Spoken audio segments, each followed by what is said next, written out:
El calorón insoportable hacía que la ciudad fuera un horno, mientras una niña descalza caminaba entre los coches con una bolsita de dulces.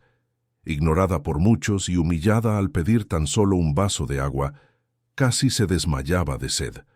Fue entonces cuando un gesto inesperado de un desconocido lo cambió todo. Si esta historia te interesó, no olvides suscribirte a nuestro canal y dinos desde qué ciudad nos estás viendo. Continuamos.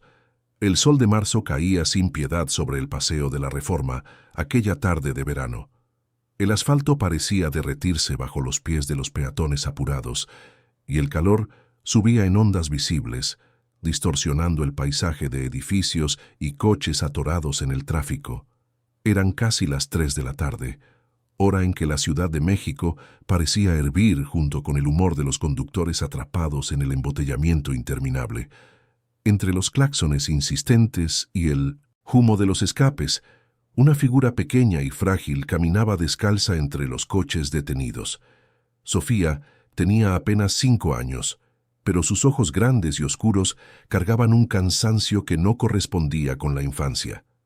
El vestidito rosa deslavado se le pegaba al cuerpecito sudado, y sus piecitos descalzos pisaban con cuidado el asfalto caliente, saltando de sombra en sombra cada que podía. En sus manitas, una bolsita de plástico arrugada guardaba algunos dulces de menta, su único bien en ese momento. Con su vocecita delgada y tímida, se acercaba a las ventanillas de los coches, repitiendo la misma frase que había memorizado.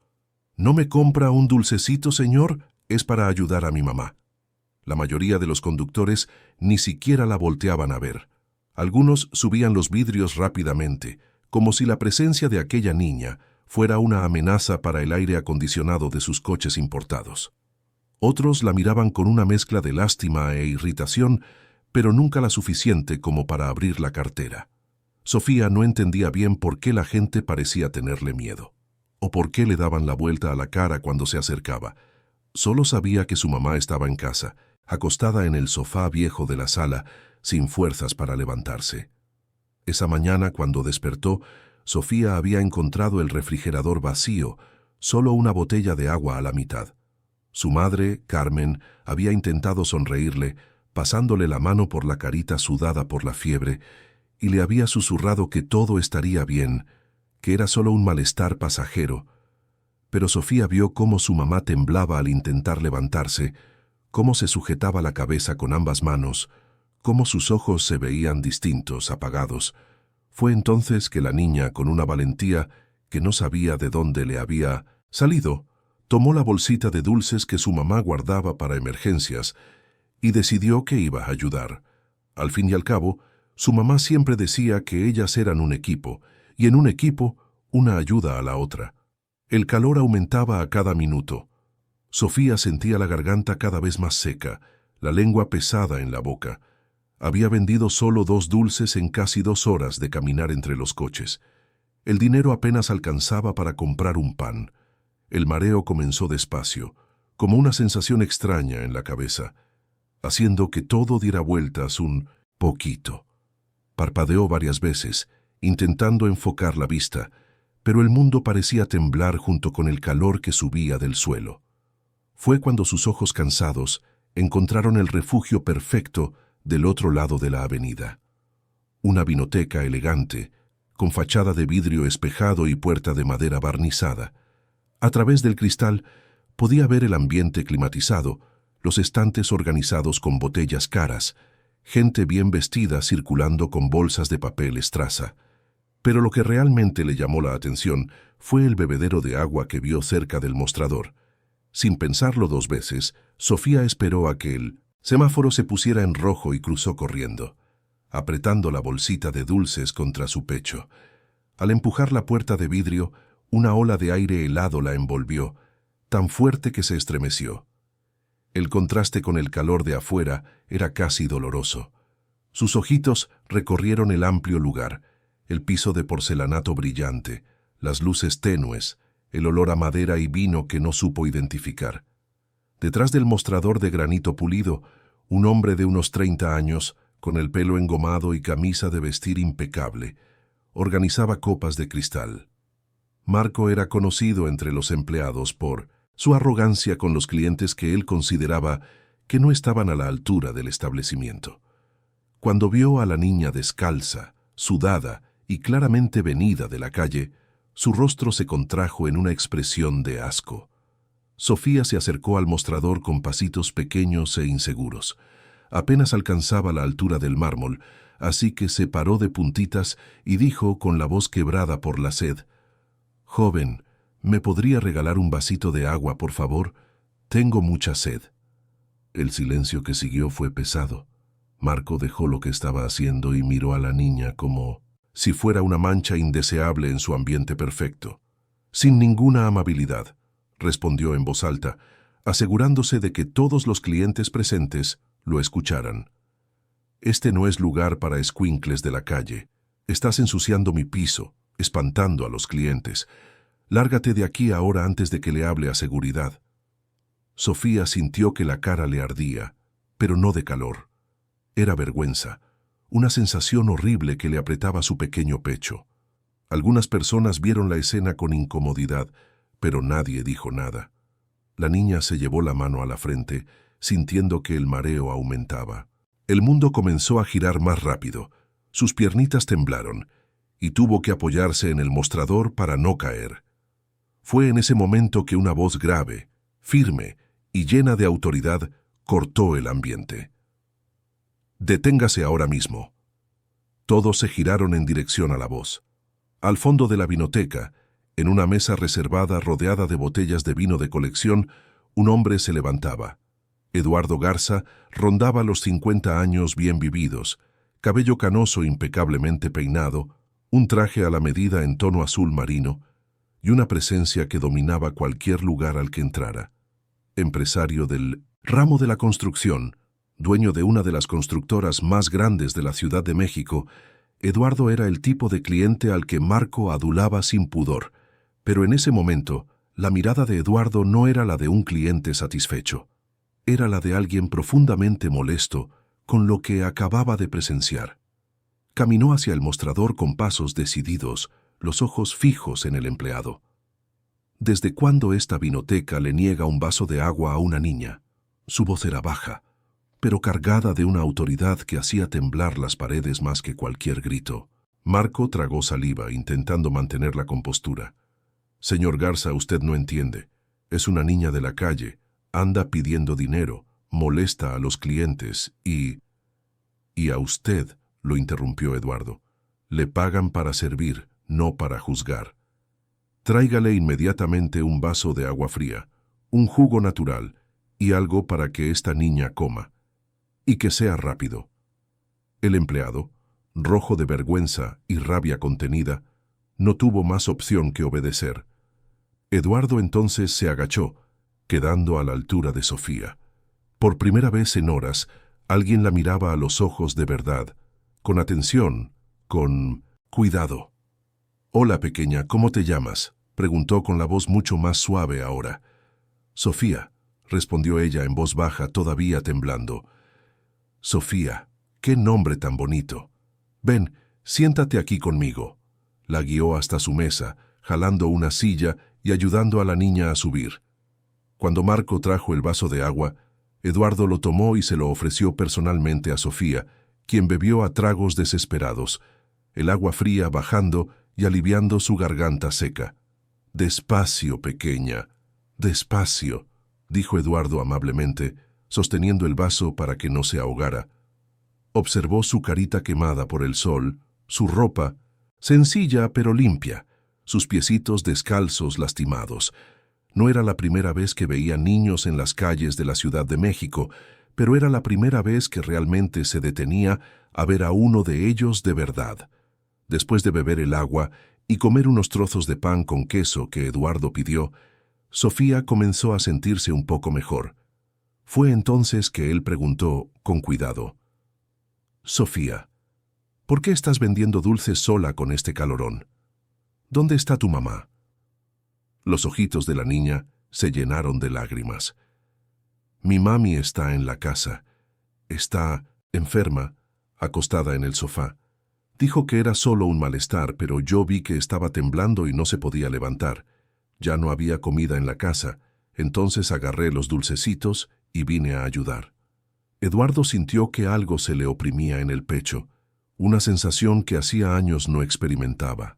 Él, que vivía rodeado de lujos, de negociaciones millonarias, de cenas en restaurantes caros, estaba frente a un problema tan simple y tan devastador. Una madre enferma, una hija de 5 años sola en la calle, intentando sobrevivir vendiendo dulces bajo un sol de 40 grados. ¿Dónde viven, Sofía?, preguntó sacando ya el celular del bolsillo.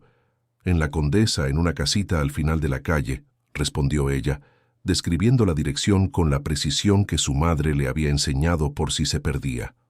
Eduardo llamó de inmediato a su chofer y al escolta de confianza que siempre lo acompañaba en situaciones delicadas. «Roberto, necesito que vayas urgentemente a esta dirección», dictó el lugar, «y verifiques la situación de una mujer que se siente mal. Si es grave, llévala inmediatamente al hospital, es urgente». Mientras esperaba, Eduardo conversó más con Sofía. Descubrió que ella y su madre vivían solas, que la mamá trabajaba haciendo la limpieza en casas y oficinas, que el papá se había ido cuando ella era una bebé. La niña contaba todo con una sinceridad conmovedora, sin darse cuenta del peso de aquella información. 20 minutos después, el celular de Eduardo sonó. Era Roberto, y la noticia no era buena. «Señor Garza, encontramos a la mamá de la niña. Está desmayada en el sofá, muy pálida, sudando frío. Ya llamamos a la ambulancia, pero usted sabe cómo es el sistema público, puede tardar». «No esperes a la ambulancia», ordenó Eduardo con voz dura. «Súbela al coche y llévala inmediatamente al Hospital Ángeles. Los alcanzo allá. Y Roberto, trátala como si fuera de mi propia familia. ¿Entendido?» «Entendido, señor». Eduardo miró a Sofía, que lo observaba con los ojos muy abiertos, sin entender bien lo que estaba pasando. Se agachó de nuevo sosteniendo las manitas de la niña. «Sofía, tu mamá necesita ayuda de doctores. Mis amigos la están llevando a un hospital muy bueno y nosotros la vamos a encontrar allá. ¿Confías en mí?».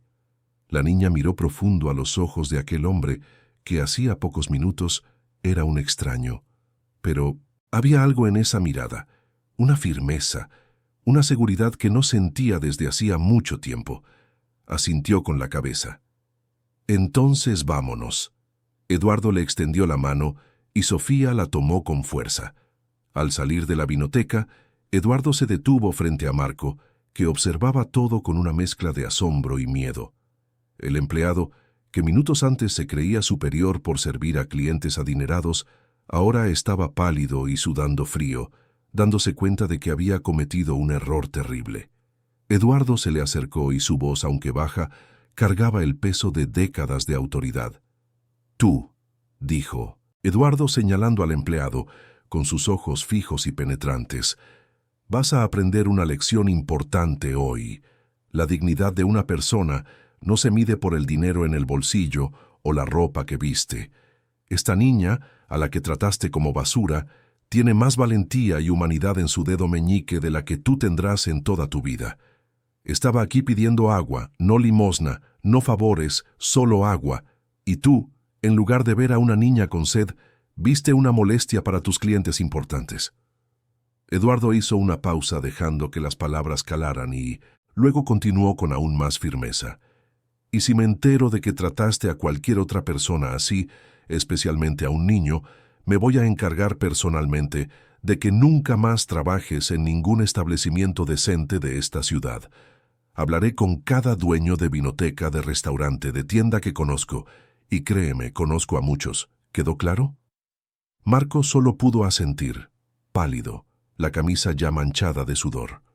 Algunos clientes que presenciaron la escena aplaudieron discretamente cuando Eduardo y Sofía salieron.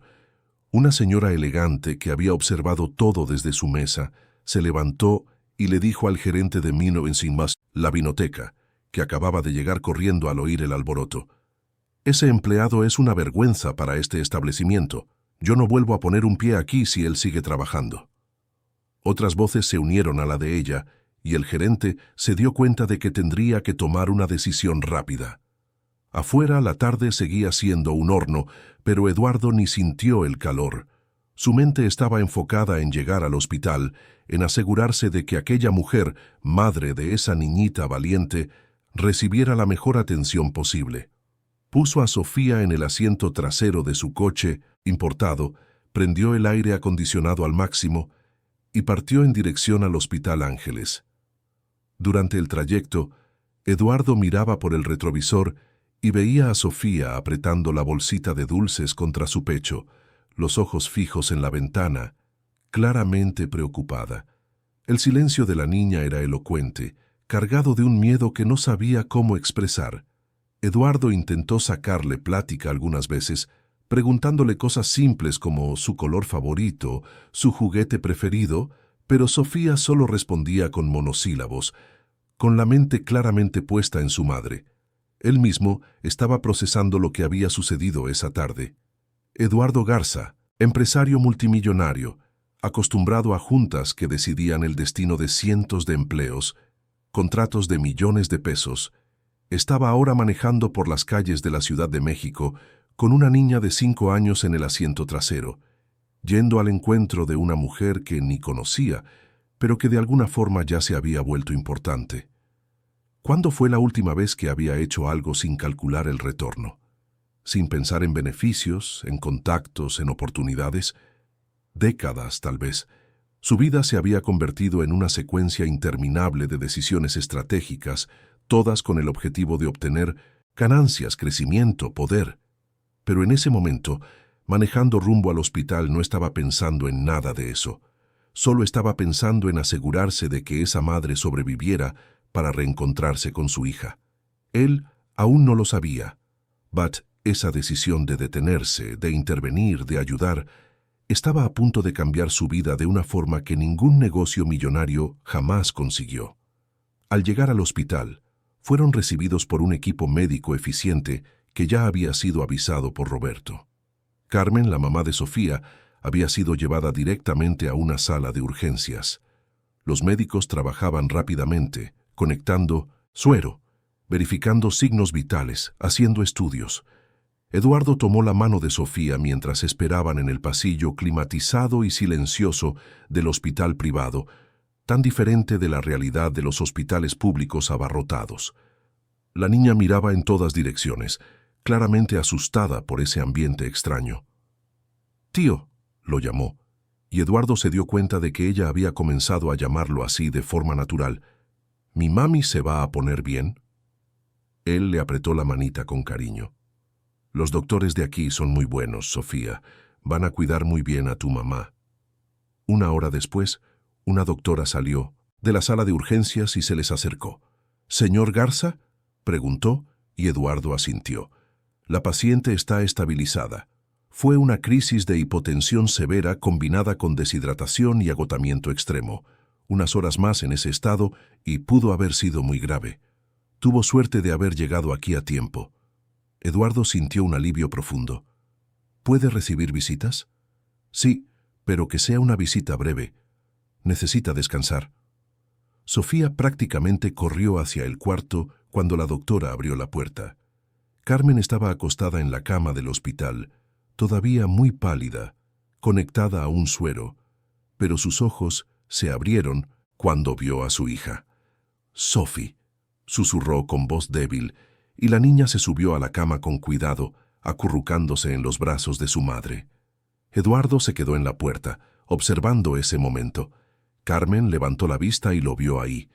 Incluso en su estado debilitado, se dio cuenta de que ese hombre elegante, claramente de dinero, era quien le había salvado la vida y cuidado de su hija. «Gracias», logró decir, con los ojos llorosos. «Gracias por cuidar de ella». Eduardo entró al cuarto, acercándose a la cama. En el camino observó los detalles. El cuarto, sencillo pero limpio del hospital. El olor característico a desinfectante. El bip constante de los monitores cardíacos. Todo tan diferente de su vida habitual de oficinas con vista panorámica y juntas en salas climatizadas. Pero había algo profundamente humano en ese ambiente, algo que su mundo corporativo había perdido hacía mucho tiempo. Usted no tiene que agradecerme, dijo con una voz sorprendentemente suave. Su hija es una niña muy valiente. Fue ella quien me encontró y me enseñó en pocas horas más sobre valentía y amor de lo que he aprendido en 50 años.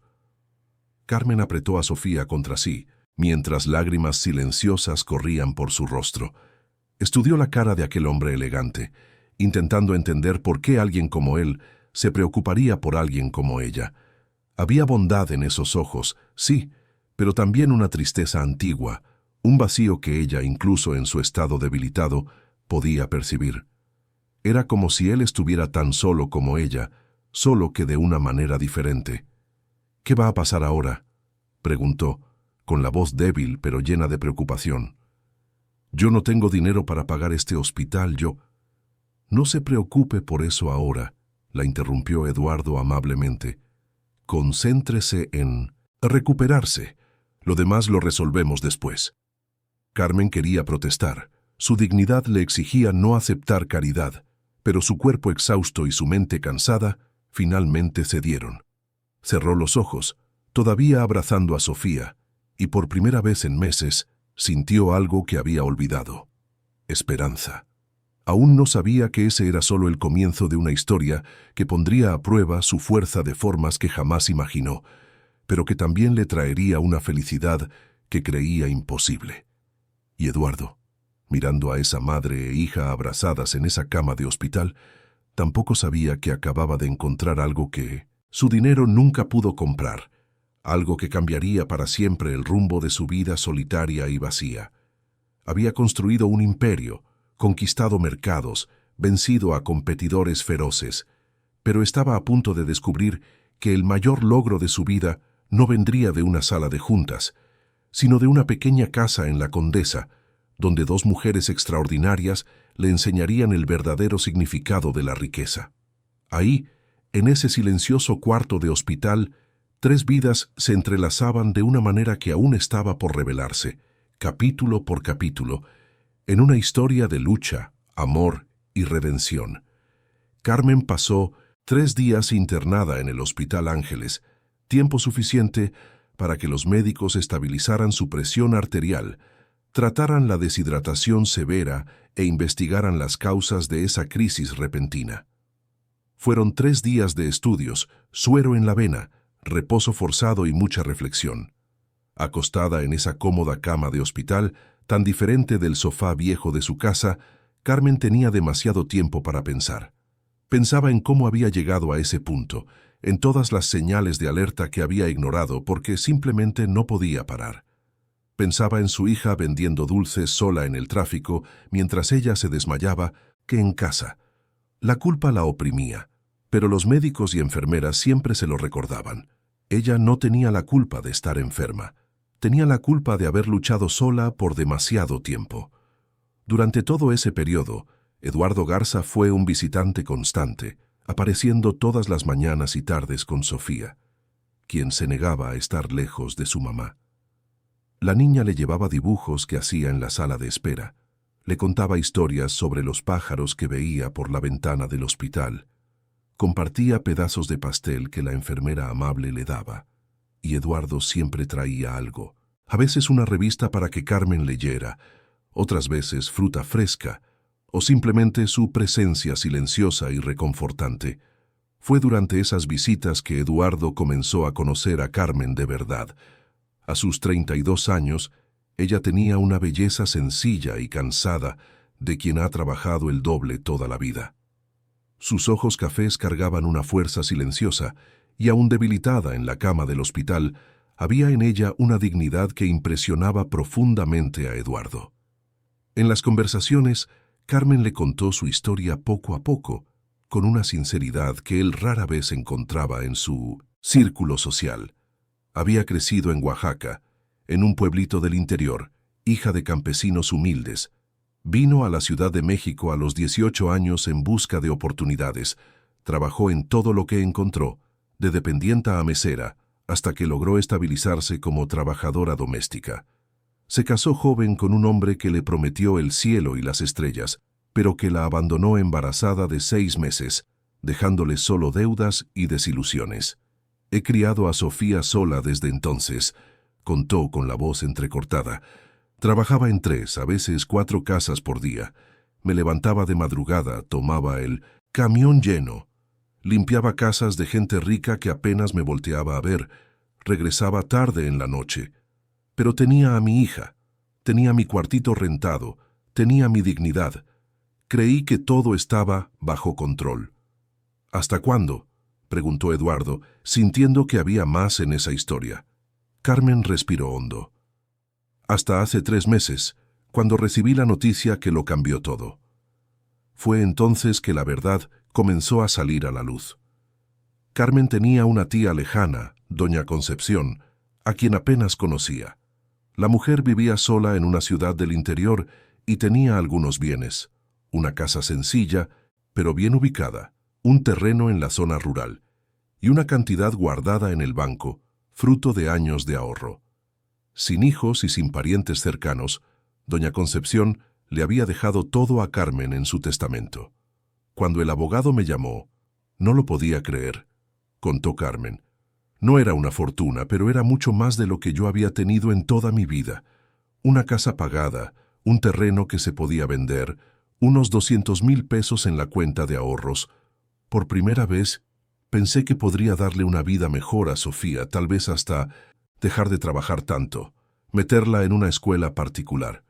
Pero los sueños de Carmen rápidamente se convirtieron en pesadilla. Parientes que ni sabía que existían comenzaron a aparecer. Primero fue Roberto Jiménez, cuñado de un primo lejano, un hombre de 40 y tantos años, con una panza prominente y una mirada calculadora. Se presentó como casi familia, ofreciendo ayuda para facilitar el proceso del juicio sucesorio. Después vino Silvia Ochoa, prima segunda, una mujer de unos 35 años, siempre demasiado maquillada, con uñas postizas y una voz melosa que apenas ocultaba su ambición. Ella también apareció con ofertas de ayuda, sugerencias de cómo Carmen debía administrar la herencia, consejos no solicitados sobre inversiones y ventas rápidas. Empezaron a presionarme, continuó Carmen, y Eduardo notó que sus manos temblaban.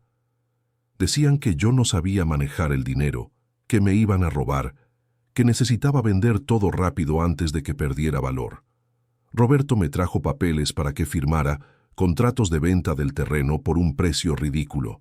Silvia sugirió que pusiera la casa a su nombre para evitar impuestos, según ella. Cuando me negaba, cambiaban de táctica. Decían que era una malagradecida, que estaban tratando de ayudarme, que me iba a arrepentir. Eduardo sintió que la rabia crecía dentro de él. Reconocía ese patrón de inmediato. Décadas lidiando con el mundo de los negocios le habían enseñado a identificar estafadores, aprovechados, gente que olía la vulnerabilidad como los tiburones huelen la sangre en el agua. La presión fue aumentando, prosiguió Carmen, con la voz cada vez más baja. Empezaron a aparecer en mi casa sin avisar, a veces de madrugada, tocando la puerta, despertando a Sofía, llamadas a todas horas, mensajes diciendo que estaba echando todo a perder, que mis acreedores me iban a quitar todo si no actuaba rápido. Inventaban deudas que no existían, hablaban de demandas imaginarias, creaban urgencias falsas. Empecé a no poder dormir, a tener crisis de ansiedad. Fue cuando mi presión comenzó a descontrolarse. Eduardo estaba furioso, pero mantuvo la voz calmada. ¿Firmaste algún papel? No, respondió Carmen con firmeza. Incluso con miedo, incluso sin entender bien de leyes y documentos, algo dentro de mí me decía que estaba mal. Yo solo quería que me dejaran en paz, pero no se rendían. Esa noche Eduardo regresó a su penthouse en Polanco, pero apenas pudo dormir. Su mente no paraba de procesar todo lo que había descubierto. Él, que tenía asesores jurídicos, contadores, especialistas en sucesiones a su disposición, sabía exactamente qué hacer. Pero Carmen, sola, sin recursos, sin conocimiento técnico, estaba completamente vulnerable. A la mañana siguiente, Eduardo llamó a Fernanda Robles, una de las abogadas más reconocidas de la Ciudad de México en derecho sucesorio. Habían trabajado juntos años atrás en un caso complejo de herencia corporativa, y él confiaba plenamente en su competencia y ética. «Fernanda, necesito tu ayuda urgente», dijo en la primera frase. «Y no es para mí, es para alguien que realmente la necesita». 2 horas después, Fernanda estaba en el hospital, una mujer elegante de unos 45 años, con un traje sastre impecable y un portafolio de piel lleno de documentos. Eduardo se la presentó a Carmen, quien se sintió visiblemente intimidada. «Carmen», comenzó Fernanda, sentándose al lado de la cama con naturalidad. «Eduardo me contó tu situación. Sé que no me conoces, y tal vez te estés preguntando por qué una abogada cara está aquí. La verdad es simple. Eduardo me pidió ayuda, y cuando revisé tu caso, vi que estás siendo víctima de un intento claro de estafa familiar, y yo no tolero ese tipo de cosas». Carmen miró a Eduardo confundida. «Pero yo no puedo pagar sus servicios, licenciada, yo...». «Tú no vas a pagar», interrumpió Eduardo suavemente. «Considéralo un favor de alguien que simplemente quiere ayudar». En los días siguientes, mientras Carmen se recuperaba, Fernanda trabajó incansablemente. Solicitó todos los documentos del juicio sucesorio, analizó cada papel que Roberto y Silvia le habían presentado a Carmen, investigó el historial de los dos, sus conexiones y sus verdaderos intereses. Lo que descubrió fue aún peor de lo que Eduardo había imaginado. Roberto tenía un historial de demandas por fraude, 2 condenas por falsificación de documentos y estaba involucrado en al menos 3 esquemas de despojo de tierras en el interior del país. Silvia también tenía su historial: estafas a personas de la tercera edad, falsificación de poderes notariales, participación en bandas especializadas en herencias. «Son profesionales», le explicó Fernanda a Eduardo y a Carmen en una reunión en el hospital, con la voz cargada de una indignación controlada. «Se la pasan monitoreando publicaciones de defunciones y sucesiones en los juzgados, identifican herederos vulnerables y actúan rápidamente antes de que la víctima tenga tiempo de buscar ayuda. Tienen un modus operandi bien establecido. Primero se ganan la confianza, presentándose como familia preocupada. Después crean urgencias falsas para presionar decisiones rápidas y finalmente coaccionan a la víctima para que firme documentos que transfieren los bienes a precios ridículos o directamente a ellos». Abrió su portafolio y mostró documentos impresos. «Miren lo que descubrí. Roberto ya ha aplicado esta estafa a por lo menos 4 personas en los últimos 5 años. 2 ancianas en Toluca, un viudo en Puebla y una mujer en una situación similar a la tuya en Querétaro. En todos los casos, se acercaba alegando un parentesco lejano, ofrecía ayuda y terminaba quedándose con parte o la totalidad de la herencia. Las víctimas vulnerables y sin conocimiento jurídico firmaban sin entender». Carmen se llevó las manos temblorosas al rostro. «Dios mío, por poco fui una más. De verdad que casi firmo esos papeles». «Pero no firmaste», dijo Eduardo firmemente, cubriendo las manos de ella con las suyas, un gesto que se había vuelto cada vez más natural entre ellos. «Tu intuición te salvó.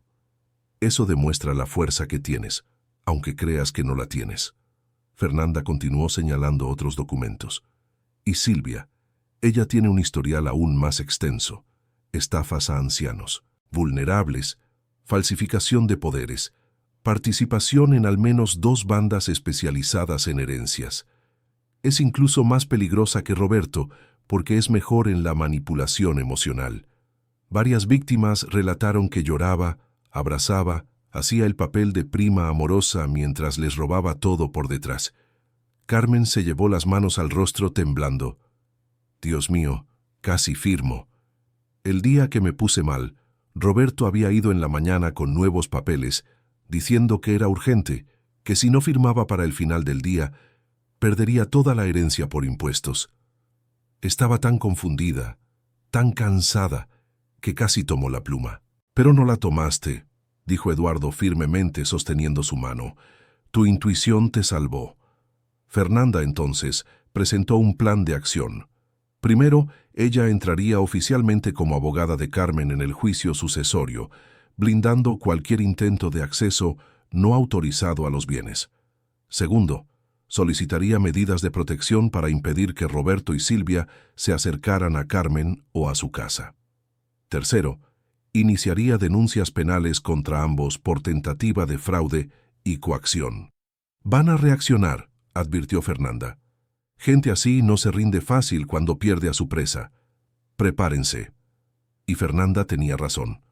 Una semana después, cuando Carmen recibió el alta del hospital y regresó a su casa en La Condesa, la reacción fue rápida y furiosa.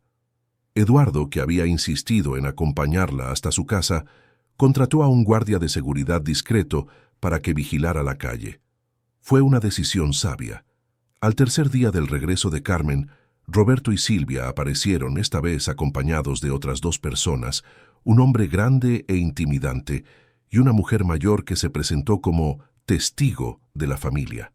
Pero cuando intentaron tocar la puerta, fueron interceptados por el guardia y por una notificación judicial que Fernanda había preparado. Una orden de restricción. Cualquier acercamiento a menos de 100 metros de Carmen o Sofía resultaría en arresto inmediato. La escena fue tensa. Roberto gritó amenazas. Silvia lloró lágrimas falsas, diciendo que Carmen estaba siendo manipulada por un hombre rico, que él solo quería aprovecharse de ella, que le estaban robando lo que era derecho de la familia. Los vecinos salieron a ver qué estaba pasando. Fue Sofía quien, desde la ventana, tomó la mano de Eduardo y dijo: «Tío, no vas a dejar que se lleven a mi mami, ¿verdad?». Eduardo se agachó, quedando a la altura de la niña. «Nunca, pequeña, te lo prometo». Y era una promesa que pensaba cumplir, porque en las últimas semanas algo fundamental había cambiado dentro de él. Aquel empresario frío y calculador, que pasaba días enteros en juntas discutiendo millones, que cenaba solo en restaurantes caros, que regresaba a un departamento vacío e impecable, había descubierto algo que el dinero no podía comprar. Había descubierto lo que era sentirse necesario de verdad. Lo que era hacer una diferencia en la vida de alguien, no por una firma en un contrato, sino por una genuina conexión humana. Cada vez que Sofía lo llamaba tío, cada vez que Carmen lo miraba con esa gratitud sincera en los ojos, cada vez que las veía reír juntas, libres del miedo que las acechaba antes, Eduardo sentía que su corazón se ablandaba un poco más. Pero el destino aún les reservaba pruebas, porque mientras Eduardo se involucraba cada vez más con Carmen y Sofía, otro peligro se formaba silenciosamente en su propio territorio: el mundo corporativo. Gustavo Ferrer, socio minoritario de la constructora de Eduardo, venía observando con creciente interés el cambio de comportamiento del presidente de la empresa. Eduardo faltaba a juntas, delegaba decisiones, pasaba horas lejos de la oficina. Y Gustavo, ambicioso y sin escrúpulos, vio en ello una oportunidad de oro. En reuniones secretas con otros miembros del consejo, Gustavo comenzó a sembrar dudas. Eduardo ya no es el mismo. Está involucrado con una trabajadora doméstica y su hija, gastando tiempo y dinero de la empresa en caridad. Está perdiendo el enfoque, tomando decisiones emocionales. La empresa necesita un liderazgo firme, no un presidente que se convirtió en trabajador social. Los consejeros, hombres de negocios tan fríos como Gustavo, comenzaron a dudar. Se programaron reuniones sin avisarle a Eduardo. Se movieron documentos en secreto.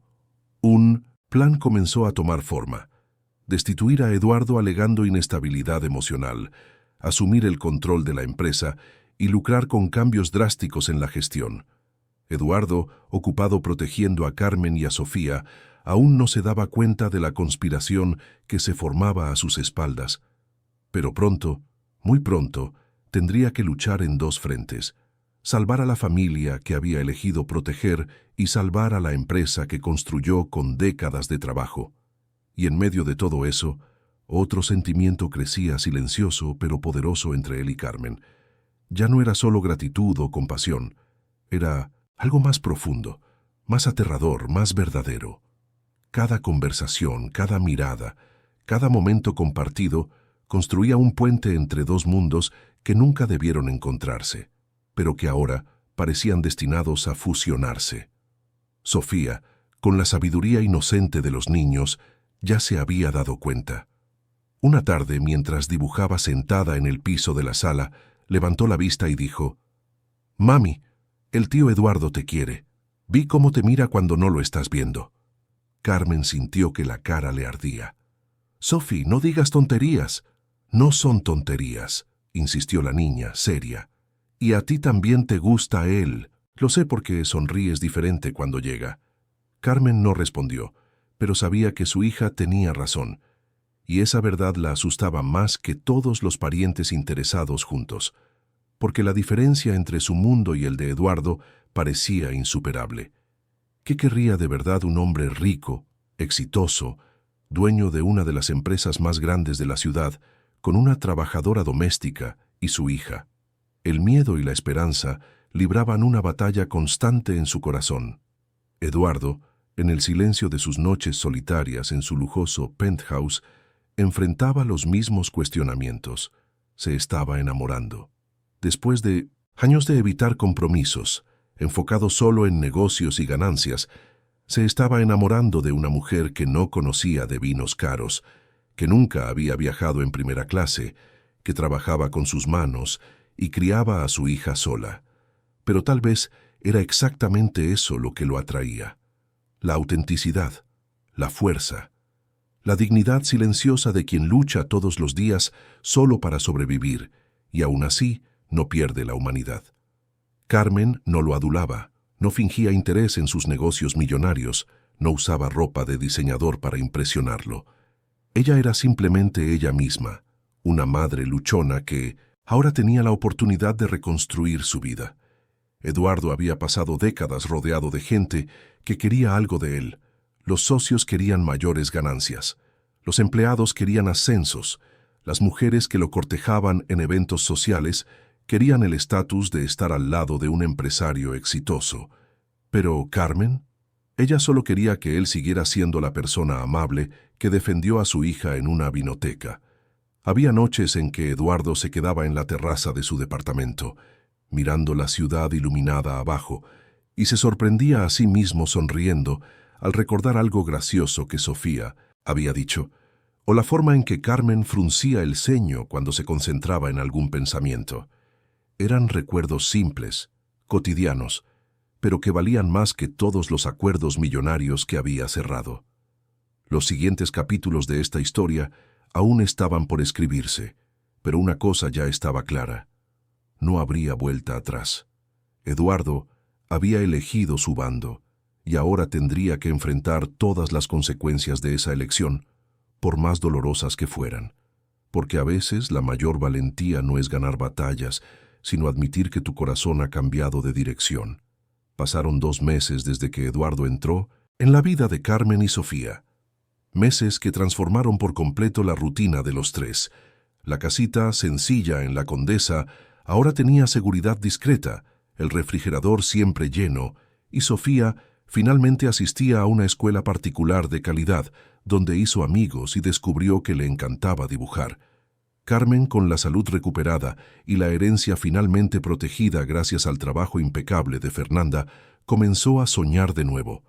La casa y el terreno en el interior estaban siendo valuados correctamente, sin presiones, sin estafas.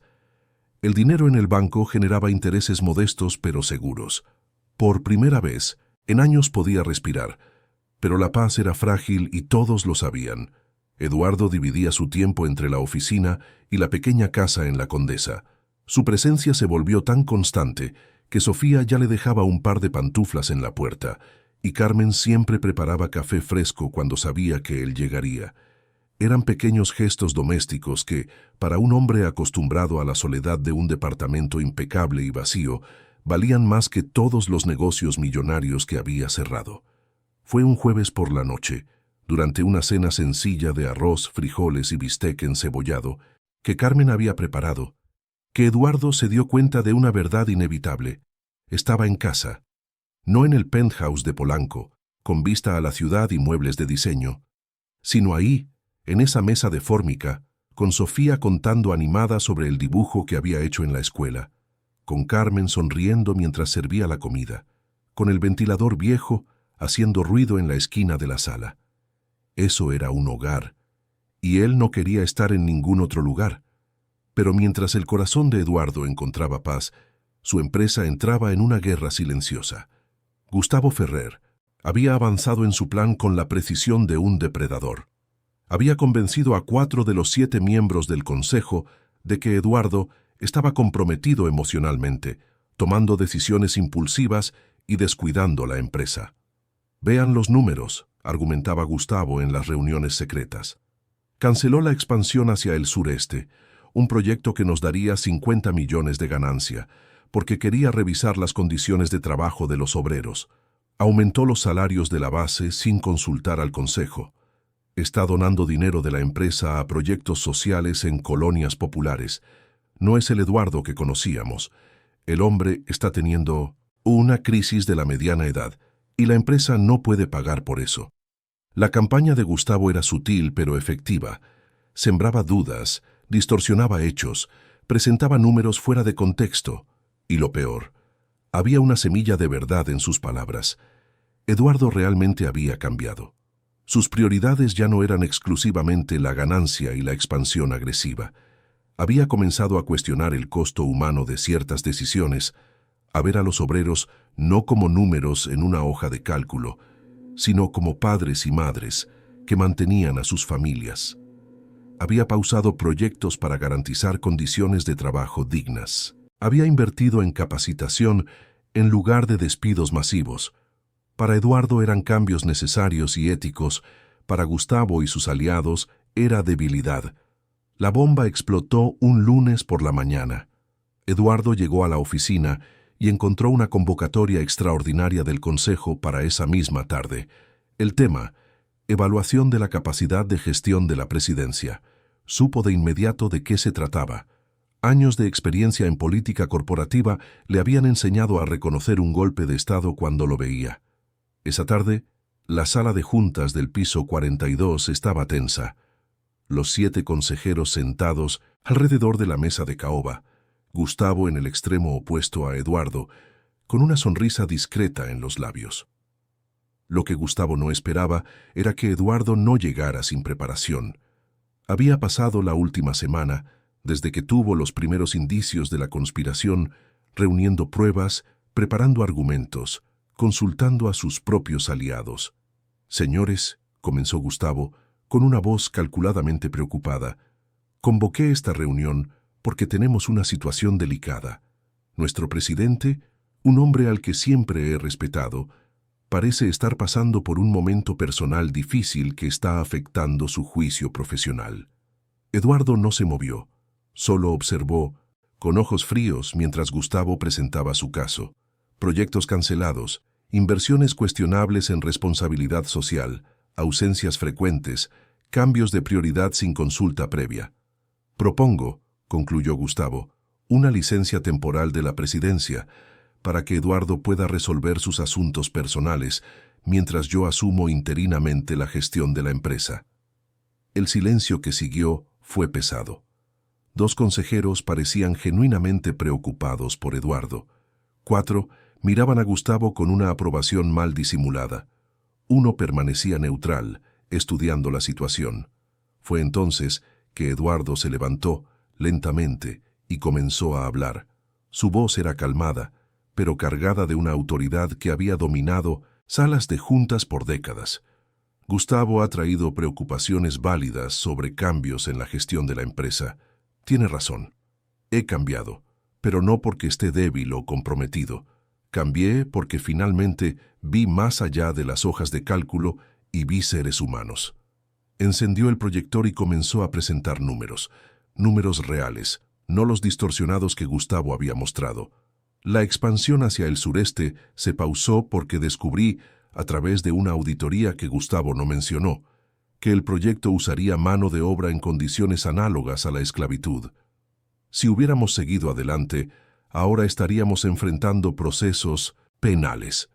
El aumento salarial de la base redujo nuestra rotación de personal en un 60%. ahorrándonos millones en capacitación y reclutamiento. Las inversiones sociales generaron una mejora del 20% en nuestra imagen pública, lo que resultó en 3 nuevos contratos gubernamentales que ustedes están viendo en los resultados de este trimestre. Eduardo hizo una pausa, dejando que los números calaran. Luego continuó, ahora mirando directamente a Gustavo. En cuanto a mis ausencias, todas fueron comunicadas y justificadas.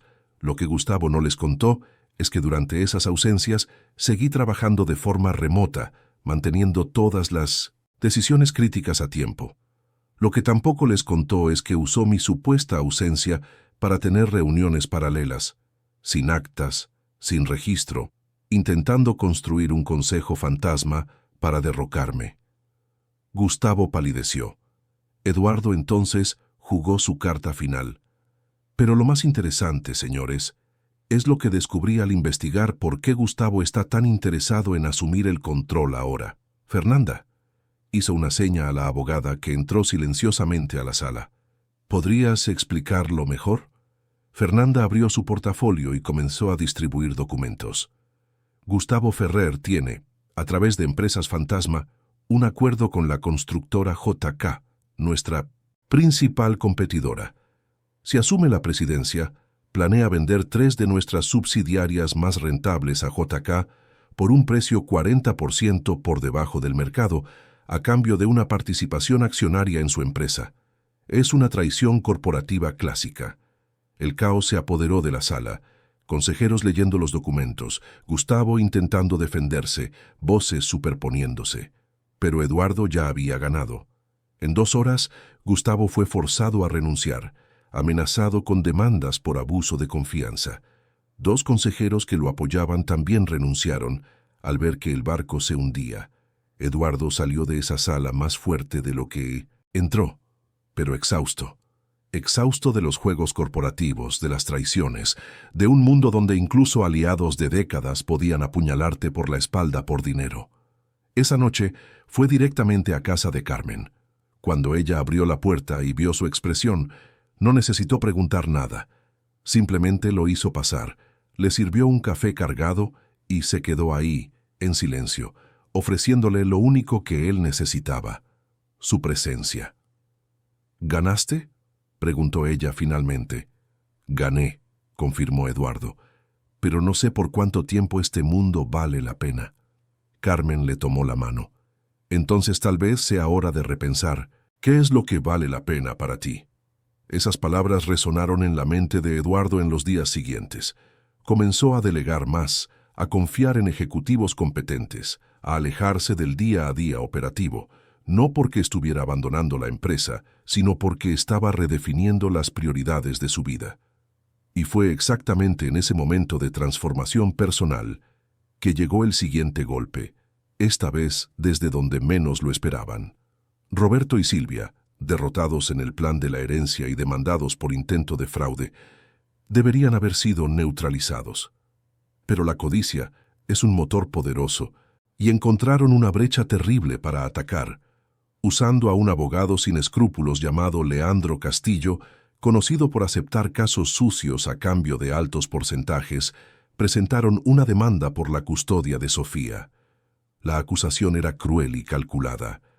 Carmen era una madre emocionalmente inestable, con un historial reciente de hospitalización, viviendo de herencias disputadas judicialmente, bajo la influencia de un hombre rico de intenciones dudosas.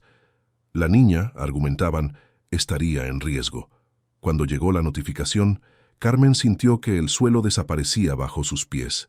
Estaba en la cocina preparando el lunch de Sofía cuando el notificador del juzgado tocó a la puerta. Al leer el documento, sus piernas flaquearon y tuvo que apoyarse en la mesa. Perder a su hija. La posibilidad era más aterradora que cualquier otra amenaza que hubiera enfrentado. Sofía lo era todo. La razón por la que se levantaba de madrugada para limpiar casas, la razón por la que aguantaba humillaciones, la razón por la que seguía luchando cuando todo parecía imposible. Eduardo llegó media hora después, llamado de urgencia. Encontró a Carmen sentada en el piso de la cocina, la notificación arrugada en sus manos, lágrimas silenciosas corriendo por su rostro. Me van a quitar a mi hija, susurró con la voz rota. Van a usar todo lo que pasé en mi contra. Van a decir que no soy capaz, que no tengo estructura, que... No lo harán, la interrumpió Eduardo, arrodillándose a su lado, sosteniendo su rostro con ambas manos. Te prometo que no lo harán. Vamos a luchar, Carmen, y vamos a ganar. Pero en el fondo, ambos sabían que esta sería la batalla más difícil, porque el sistema judicial mexicano, a pesar de sus buenas intenciones, a veces ve la vulnerabilidad como incapacidad. Una madre soltera, sin grandes recursos, con un historial de crisis de salud, podría ser vista como demasiado frágil para cuidar de su hija, aunque esa fragilidad hubiera sido causada precisamente por estar luchando sola para protegerla. Fernanda, cuando la llamaron, fue directa. Es una demanda sucia, malintencionada, pero técnicamente posible. Van a intentar construir una narrativa de inestabilidad. Llamarán a testigos falsos, tal vez incluso a vecinos que hayan podido comprar. Necesitamos construir una defensa sólida, demostrando no solo que Carmen es una madre ejemplar, sino que Sofía está en un ambiente estable y seguro.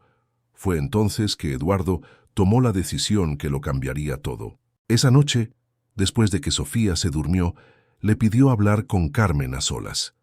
Se sentaron en el pequeño balcón de la casa, con el ruido lejano de la ciudad a su alrededor, el cielo de la Ciudad de México con sus pocas estrellas visibles entre la contaminación lumínica. «Carmen», comenzó Eduardo, y ella notó que estaba nervioso, algo raro en ese hombre siempre tan controlado. «En los últimos meses, tú y Sofía han cambiado mi vida de una manera que nunca creí posible. Pasé décadas construyendo una empresa, acumulando dinero, alcanzando el éxito, pero cada noche regresaba a un departamento vacío y me sentía hueco. Con ustedes me siento completo». Carmen sintió que el corazón se le aceleraba, pero no dijo nada. Solo esperó. «Me enamoré de ti», continuó Eduardo, con la voz firme a pesar del nerviosismo. «Me enamoré de tu fuerza, de tu dignidad, de la forma en que luchas por Sofía todos los días, y me enamoré de esa niñita que entró a una vinoteca pidiendo agua y cambió mi vida para siempre». Tomó las manos de ella, que temblaban. «Cásate conmigo, Carmen. No por la demanda, no para facilitar la defensa, aunque eso también es verdad, sino porque quiero construir una familia contigo. Quiero despertar todos los días a tu lado. Quiero ver a Sofía crecer. Quiero que ustedes dos sean mi familia de verdad. Si estuvieras en el lugar de Carmen, ¿aceptarías la propuesta de Eduardo o tendrías miedo de que la gente pensara que eres una interesada? Cuéntanos en los comentarios». Carmen sintió que las lágrimas corrían. El miedo y la esperanza libraban una batalla feroz en su pecho. «Eduardo, ¿estás seguro? Porque el mundo va a decir que soy una interesada, que me aproveché de ti, que quiero tu dinero. Van a decir que soy una oportunista que se arrojó a los brazos del primer hombre rico que apareció». «Que el mundo diga lo que quiera», respondió Eduardo con una firmeza que no dejaba lugar a dudas. «Yo sé la verdad. Y la verdad es que, por primera vez en mi vida, no estoy tomando una decisión pensando en negocios o conveniencia. Estoy tomando una decisión por amor. Y si el mundo no lo entiende, el problema es del mundo, no nuestro». Carmen lo miró profundo a los ojos y vio sinceridad pura. Vio a un hombre que había aprendido, a mí no más, a través de una niña vendiendo dulces en el tráfico, que el valor de la vida no se mide en dinero, sino en conexiones humanas verdaderas. «Sí», susurró, «acepto». El beso que siguió fue suave, cargado de promesas y de un futuro que ambos, apenas meses atrás, jamás habrían imaginado posible. Al día siguiente, Fernanda presentó un escrito que cambió por completo el curso del juicio de custodia. Carmen y Eduardo se habían unido oficialmente. La niña que Roberto y Silvia alegaban que estaba en riesgo, ahora formaba parte de una familia estructurada, con padre y madre presentes, recursos abundantes y estabilidad emocional y financiera. Más que eso, Fernanda sacó a relucir todas las pruebas de los intentos de estafa anteriores, las denuncias penales en curso contra Roberto y Silvia y sus historiales dudosos. Demostró que la demanda de custodia no tenía nada que ver con el bienestar de Sofía y todo que ver con venganza y un intento desesperado de conseguir acceso a la herencia a través de la niña. La fecha de la audiencia se fijó para dentro de 3 semanas, y mientras se preparaban para la batalla judicial que definiría el destino de la familia, Eduardo, Carmen y Sofía comenzaron a convertirse de hecho en una familia. No solo en el papel, sino en el corazón, en las pequeñas rutinas, en las cenas en la mesa, en los cuentos antes de dormir, en los sueños compartidos. Eduardo comenzó a pasar más tiempo en la casa de la condesa que en su penthouse.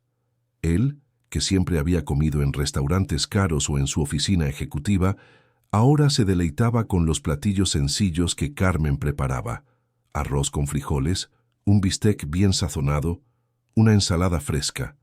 Había algo profundamente reconfortante en esos sabores caseros, en esa mesa de fórmica, en esas conversaciones sin protocolo. Sofía florecía en ese nuevo ambiente familiar. Ella, que antes cargaba en sus pequeños hombros el peso de ayudar a su mamá, ahora podía ser simplemente una niña.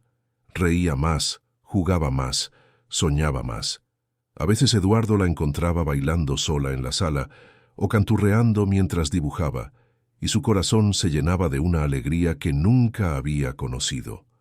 Carmen, por su parte, estaba redescubriendo quién era más allá de ser solo una madre soltera luchando por sobrevivir. Con la salud recuperada, la herencia protegida y alguien con quien compartir las responsabilidades, comenzó a tener tiempo para sí misma. Volvió a leer, un placer que había abandonado por falta de tiempo y energía. Descubrió que le gustaba cocinar no por necesidad, sino por placer, experimentando con nuevas recetas los fines de semana. Sofía, con la sabiduría simple de los niños, lo resumió todo una tarde, mientras dibujaba sentada en el piso de la sala. Miró a Eduardo y a Carmen tomados de la mano en el sofá y dijo, con una sonrisa inmensa: «Ahora somos una familia de verdad, ¿verdad? Ya no somos solo mami y yo. También estás tú, papá». Fue la primera vez que lo llamó papá. Y Eduardo, ese hombre que controlaba millones, que comandaba a cientos de empleados, que negociaba con gobernadores y alcaldes sin temblar, sintió que se le humedecían los ojos. «Sí, pequeña», respondió, con la voz entrecortada. «Ahora somos una familia de verdad, y esa niña que meses atrás vendía dulces descalza en el tráfico, mientras su madre se desmayaba sola en casa, ahora tenía un padre, un hogar seguro, un futuro posible». Pero la historia aún no había terminado. La batalla final estaba por llegar, y sería en la sala de audiencias donde el destino de todo se decidiría de una vez por todas. El día de la audiencia amaneció gris en la Ciudad de México, con esas nubes pesadas que amenazan con llover, pero nunca se deciden a caer. Carmen apenas había dormido la noche anterior, dando vueltas en la cama, imaginando todos los escenarios posibles.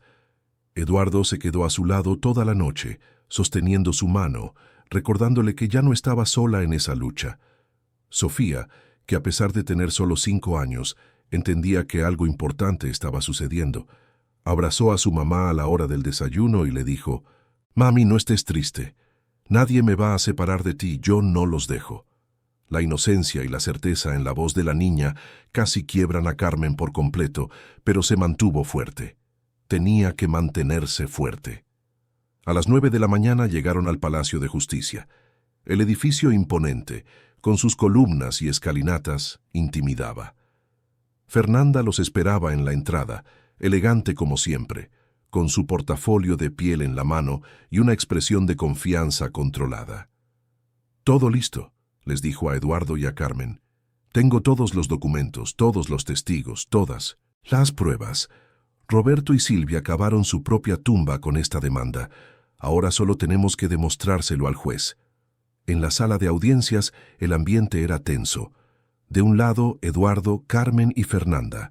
Del otro, Roberto y Silvia, acompañados de su abogado Leandro Castillo, un hombre de traje barato y corbata llamativa, conocido en los pasillos del juzgado por aceptar casos perdidos a cambio de pagos por adelantado. El juez, Enrique Montero, un hombre de unos 60 años, con cabello canoso y una mirada cansada de quien ya ha visto de todo en décadas de magistratura, entró y todos se pusieron de pie. Se sentó, se ajustó los lentes y abrió el expediente. Expediente número 2345, diagonal 2025, leyó con voz monótona. Solicitud de custodia de la menor Sofía Santos, actualmente bajo la guarda y custodia materna de Carmen Santos. Promoventes, Roberto Jiménez y Silvia Ochoa, alegando parentesco y preocupación por el bienestar de la niña. Que comience la audiencia. Leandro Castillo fue el primero en hablar, levantándose con un exceso de dramatismo. Su señoría, mis clientes, movidos por el amor familiar y una preocupación genuina, acuden a este tribunal para solicitar la custodia de su sobrina lejana, actualmente en situación de vulnerabilidad.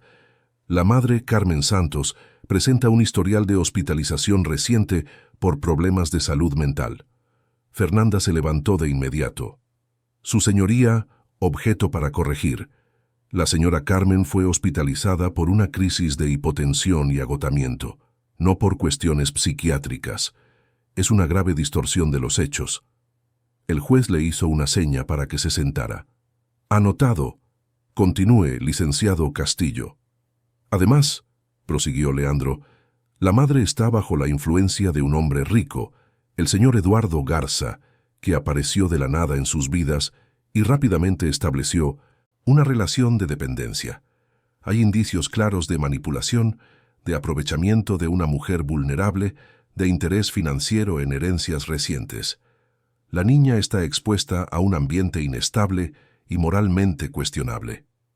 Carmen sintió la mano de Eduardo apretar la suya por debajo de la mesa. Respiró hondo, intentando controlar la rabia y el dolor de esas acusaciones. Fue entonces el turno de Fernanda. Se levantó con la calma de quien sabe que tiene todas las cartas ganadoras en la mano. Su señoría, lo que acabamos de escuchar es una narrativa construida con mentiras, distorsiones y mala fe procesal. Voy a demostrar punto por punto la verdad de los hechos. Abrió su portafolio y comenzó a distribuir documentos. Primero, la hospitalización de la señora Carmen. Aquí están los informes médicos completos. Sufrió una crisis de hipotensión severa causada por estrés extremo. ¿Y sabe cuál era la fuente de ese estrés? Precisamente los promoventes de esta demanda, Roberto Jiménez y Silvia Ochoa, quienes durante meses acosaron, amenazaron e intentaron coaccionar a la señora Carmen para que firmara documentos fraudulentos para robarle su herencia. Hizo una pausa, dejando que la información calara, y luego continuó. Aquí están las pruebas, grabaciones de mensajes amenazantes, testimonios de vecinos sobre allanamientos en la residencia de la señora Carmen, registros de denuncias ante la policía y, más grave aún, procesos penales en curso contra ambos por tentativa de fraude y coacción. Roberto Jiménez tiene 2 condenas anteriores por falsificación de documentos. Silvia Ochoa está siendo investigada por participación en una banda especializada en estafas a herederos vulnerables. Roberto y Silvia comenzaron a moverse incómodamente en sus sillas. Leandro Castillo intentó intervenir, pero Fernanda no le dio espacio. En cuanto a la supuesta manipulación del señor Eduardo Garza, él conoció a la señora Carmen cuando su hija, Sofía, con solo 5 años, vendía dulces en el tráfico bajo un sol abrasador, porque su madre estaba en casa, enferma y sin recursos, atacada precisamente por los promoventes de este juicio. El señor Eduardo actuó como cualquier ser humano decente lo haría. Ofreció ayuda, pagó el hospital, contrató abogados para proteger a la familia de estafadores y sí, se enamoró del valor y la dignidad de la señora Carmen. Fernanda entonces jugó su carta final. Su señoría, esta solicitud de custodia no tiene nada que ver con el bienestar de la niña. Es un intento desesperado y vengativo de personas que fueron impedidas de robar una herencia y ahora quieren usar a la niña como herramienta de chantaje. La menor Sofía, por quien los promoventes dicen estar preocupados, fue encontrada por testigos vendiendo dulces en el tráfico a los 5 años de edad. ¿Y dónde estaban Roberto y Silvia en ese momento? No ayudando, sino presionando a la madre enferma para que firmara papeles fraudulentos. El silencio en la sala era absoluto. Incluso el juez, acostumbrado a todo tipo de casos, parecía impresionado por el giro de los acontecimientos. «Tengo aquí», continuó Fernanda, «informes psicológicos de la menor Sofía, realizados por 3 profesionales independientes. Todos certifican que es una niña sana, feliz, bien cuidada y extremadamente apegada a su madre. Tengo también una evaluación social de la residencia actual de la familia, que muestra un ambiente adecuado, seguro y estructurado.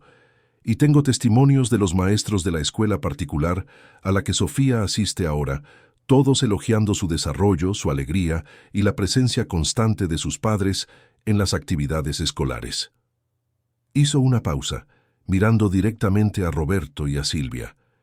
«Este juicio es una farsa, su señoría, y pido no solo que sea desestimado, sino que se tomen medidas contra los promoventes por mala fe procesal y uso indebido del sistema de justicia». El juez Enrique Montero se quitó los lentes y los limpió lentamente, un hábito que tenía cuando necesitaba procesar información compleja.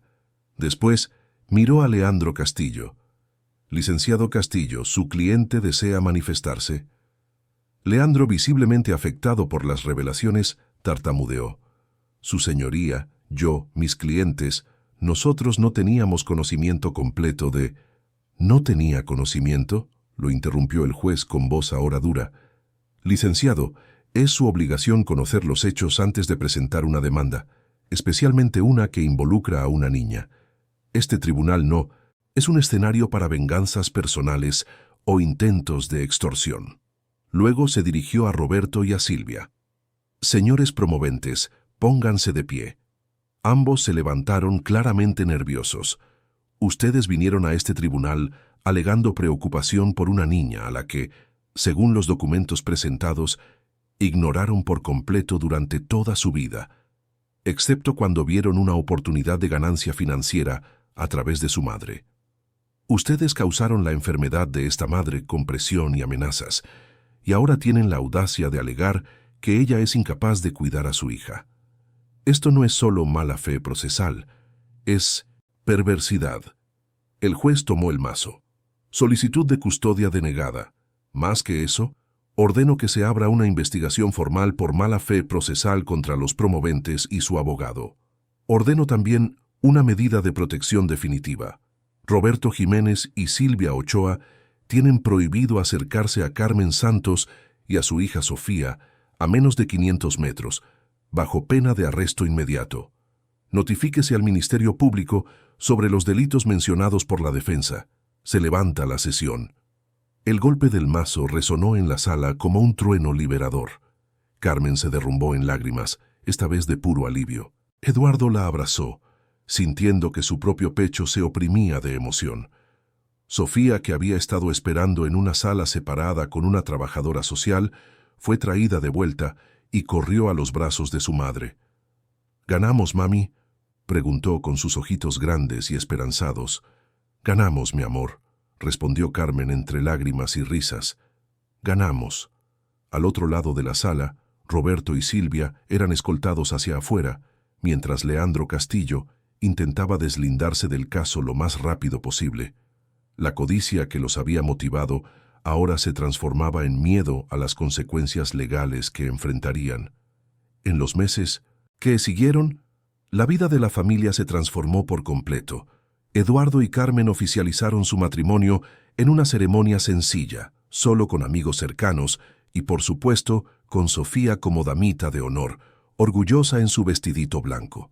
Se mudaron a una casa más grande, pero no ostentosa. Eduardo había aprendido que el lujo no se medía en metros cuadrados o muebles de diseñador, sino en risas alrededor de la mesa, en abrazos antes de dormir, en historias compartidas. Carmen, con la herencia finalmente protegida y administrada de forma inteligente por Fernanda, realizó su sueño. Creó un proyecto social para apoyar a madres solteras trabajadoras. Lo llamó Proyecto Sofía en honor a la hija que le había enseñado el verdadero significado de la valentía. El proyecto ofrecía asesoría jurídica gratuita a trabajadoras domésticas, ayudándolas a conocer sus derechos, a negociar mejores condiciones y a protegerse de la explotación. En 6 meses ya había ayudado a más de 200 mujeres. Eduardo, transformado por todo lo que había vivido, cambió por completo la gestión de su empresa. Creó programas de capacitación para los hijos de los empleados, invirtió en guarderías y escuelas en comunidades de bajos recursos y estableció estándares estrictos de condiciones laborales en todas sus obras. Sus ganancias disminuyeron un poco, pero su paz mental aumentó inmensamente. «¿Sabes?», le dijo a Carmen una noche, mientras observaban a Sofía jugar en el jardín, «pasé 50 años acumulando dinero y poder, creyendo que eso era el éxito. Pero solo descubrí lo que es ganar de verdad cuando una niña de 5 años me pidió un vaso de agua y decidí no voltear la cara». Carmen se acurrucó en sus brazos. «Ella te salvó tanto como tú nos salvaste a nosotras». «Ella nos salvó a todos», corrigió Eduardo.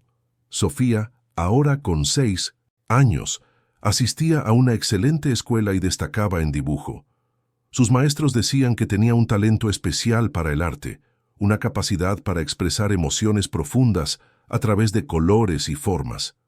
Cuando le preguntaban de dónde venía esa sensibilidad, ella simplemente decía: «Aprendí cuando vendía dulces en el tráfico, aprendí a ver a la gente de verdad». Un sábado soleado, casi un año después de aquel día fatídico en la vinoteca, Eduardo, Carmen y Sofía regresaron al lugar donde todo comenzó. La vinoteca seguía ahí, todavía elegante, todavía climatizada, todavía sirviendo vinos caros. Pero Marco, el empleado arrogante, ya no estaba. Había sido despedido semanas después del incidente, reemplazado por un equipo entrenado para tratar a todos los clientes con el mismo respeto, sin importar su apariencia u origen. Eduardo compró una botella de vino, no de las más caras, sino una que le gustaba. Al salir, vio a un niño en la calle de unos 7 años vendiendo chicles. Sin dudarlo, llamó al niño, le compró todos los chicles que tenía y le preguntó sobre su historia. 2 semanas después, ese niño y su madre también estaban recibiendo ayuda del proyecto Sofía. No era caridad, era humanidad. Era la cadena de bien que Sofía había iniciado sin saberlo, solo por haber tenido el valor de pedir un vaso de agua. Los años pasaron. Sofía creció, se convirtió en una adolescente brillante y luego en una joven adulta talentosa. Se graduó en trabajo social, una elección que no sorprendió a nadie. Su tesis de titulación fue sobre el impacto de las redes de apoyo en la ruptura de los ciclos de pobreza, inspirada en su propia historia. En la graduación, cuando subió al escenario para recibir su título, Sofía miró al público y vio a sus padres, Eduardo y Carmen, tomados de la mano, con los ojos llorosos de orgullo.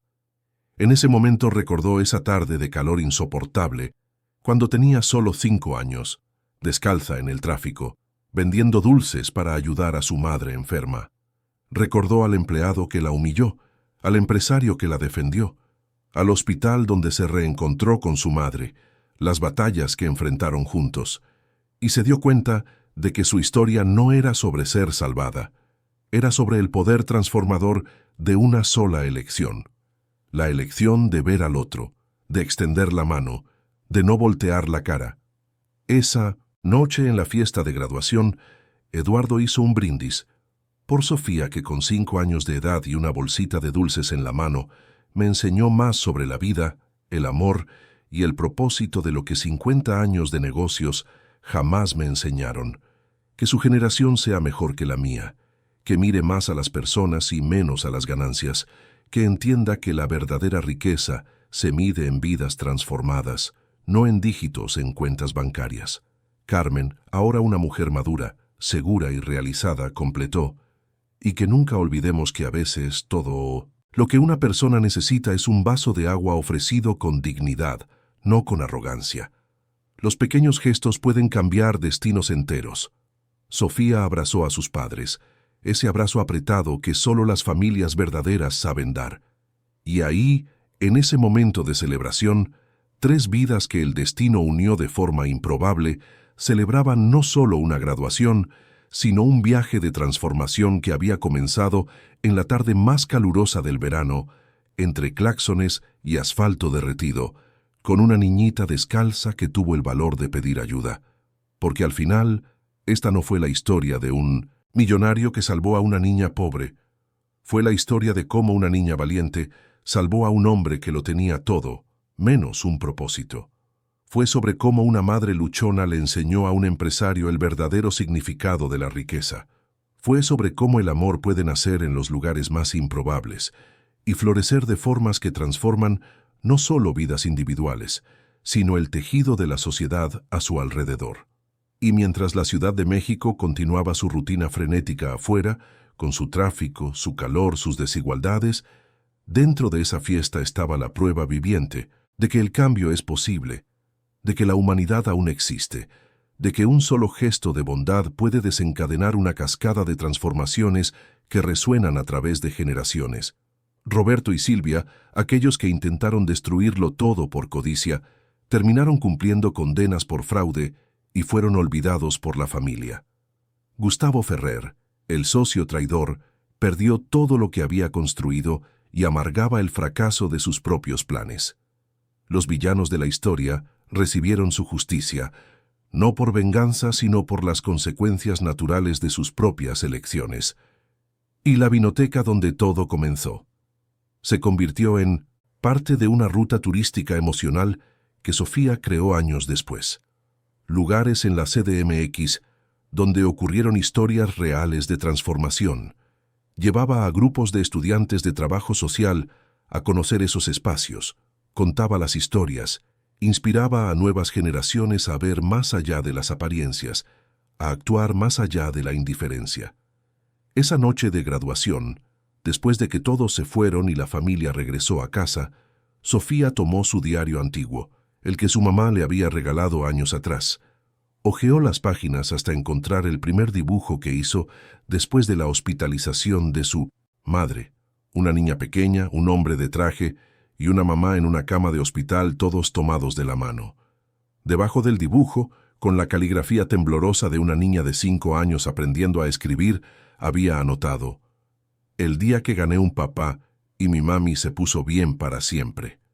Y realmente así fue. Carmen nunca más tuvo crisis de depresión. Eduardo nunca más se sintió vacío. Sofía nunca más necesitó vender dulces en el tráfico. Pero ninguno de ellos olvidó jamás de dónde venían, las batallas que enfrentaron, las lágrimas que derramaron y la fuerza que descubrieron cuando decidieron juntos que merecían más. Porque a veces, en medio del calor insoportable, del tráfico caótico, de la indiferencia generalizada, todo lo que una vida necesita para cambiar por completo es que alguien se detenga, mire de verdad y diga: «No estás solo, te veo y voy a ayudar». Y fue exactamente eso lo que Eduardo hizo esa tarde en la vinoteca, y fue exactamente eso lo que transformó 3 vidas para siempre. Querida audiencia, esperamos que la historia de Carmen, Eduardo y Sofía haya tocado su corazón. Si te emocionaste con este viaje de lucha, amor y transformación, dale like, suscríbete al canal y cuéntanos en los comentarios qué momento te marcó más. ¿Fue cuando Eduardo defendió a Sofía en la vinoteca? ¿Cuando Carmen encontró la fuerza para luchar por su hija? ¿O cuando la familia ganó junta en la audiencia?